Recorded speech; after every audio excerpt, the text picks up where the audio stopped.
tatu, control your reaction. Kwa maana rahisi inaweza kusema control mihemko yako, control namna gani unaweza ukaendea mambo yako, hisia zako. Tunasema mtu ambaye hawezi kuzihimili hisia zake hawezi kuhimili chochote.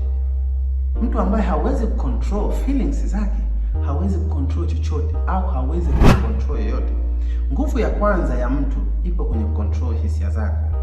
Kama umeudhiwa mbele za watu, usimuoneshe kila mtu umekasirika, kwa sababu kufanya hivyo ni kosa na watu watachukulia huo ni kama udhaifu wako kuweza kukuataki. Chukulia mfano, wewe ni kiongozi wa kisiasa au wewe ni kiongozi tu wa kijamii. Umefanyiwa maudhi mbele ya watu au umeulizwa swali gumu ambalo linaweza likatweza utu wako na ukaonesha hali ya kukasirika. Maadui zako watachukuliaje? Wataona hiyo ni kama pointi ya wewe kuweza kukuataki kutokea hapo kuendelea mbele. Lakini ukiweza kucontrol na kuonesha tabasamu ilhali umechukia ndani ya moyo wako, hii itafanya kila mmoja aone una nguvu kiasi gani, na watu watahisi wewe ni jasiri, kumbe umeumizwa ndani ya nafsi. Kwa hiyo jitahidi kuonesha namna gani unaweza ukacontrol hisia zako. Hii mbele za watu inaweza ikakupa heshima kubwa sana. Point nyingine, keep your promises.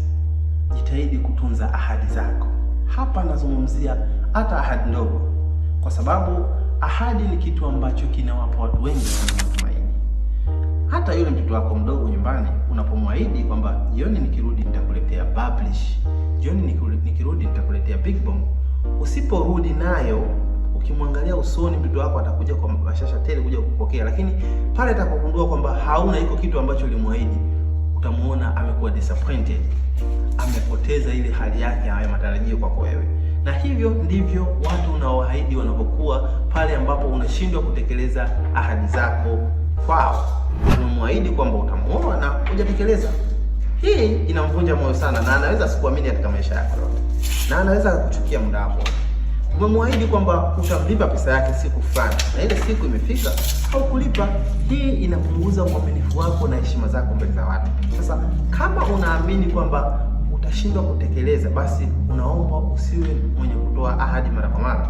Toa ahadi ambayo unaweza kuitekeleza, na unapotoa ahadi hakikisha unaitekeleza. Hii itatunza heshima yako na itafanya uonekane mtu mwenye heshima sana ndani ya jamii.